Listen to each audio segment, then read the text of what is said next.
5:51 this morning. It's been more than 5 years since the world was plunged into lockdown for the COVID pandemic, but the respiratory virus is still prevalent today. Yeah, a lot of people are still experiencing symptoms weeks or months after that initial infection. It's what's known as long COVID. This morning, we're joined by Happier at Home's Deb Marcello to tell us how long this virus can impact seniors. Now, Deb, thank you so much for coming in, and I want to dive right in here because I was thinking of this when I heard that we were talking about this topic yesterday.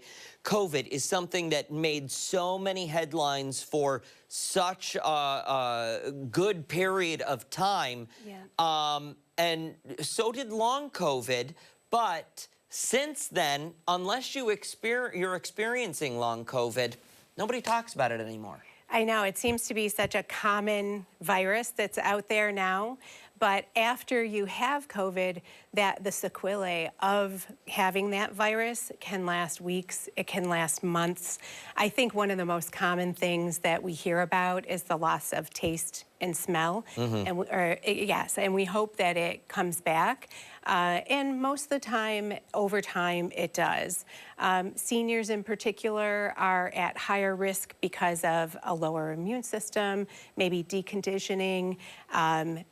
They're at more risk for depression because of being socially isolated, but we all can experience these things. Respiratorily, it can cause shortness of breath easier, but also if you've had pneumonia, like I did, you could have scarring in your lung, and it can last then the rest of your life, which would impact your respiratory ability as well. But there are things that people experience afterwards that are vague, that they think, well, I think this might have to do with COVID, and it very well could be. If you look at it, all of our systems, it impacts almost every one of our systems, including mentally, depression, PTSD from this.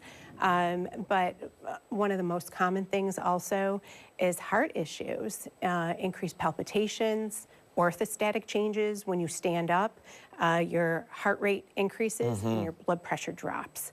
So there are many types of sequelae that can happen, and unfortunately, the focus has been on treating symptoms, not how can we get rid of this sooner. There have been studies in the UK that have identified increased inflammation that could be detected in the blood. So that's an encouraging thing. So we know actually where the basis of it is, and not just how can we put a Band-Aid on it until it just works its way out of our system.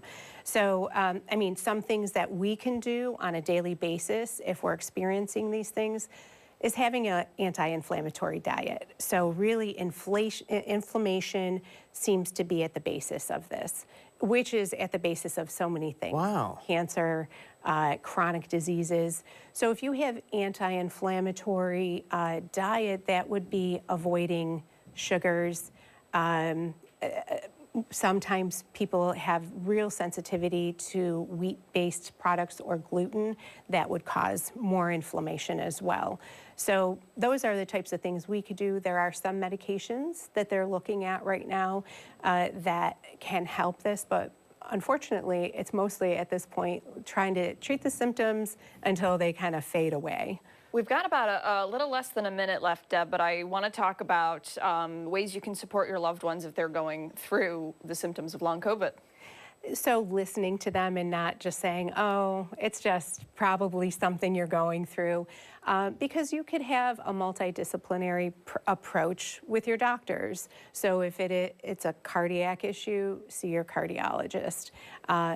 Give mental health support for sure. But then also getting them outside, especially now, sunshine helps, but also the exercising and moving. The deconditioning is really, can be really bad, and it doesn't get better unless you're working on it. So really exercising in itself increases your immune system. So really working hard on those things and helping getting them moving and to do those things. Good advice. Yes. For somebody sitting at home who wants to learn more, give them the website. HappieratHome.com, and we will post this information on there too. Perfect. good. Thank you Deb. so much, Deb. Thank you.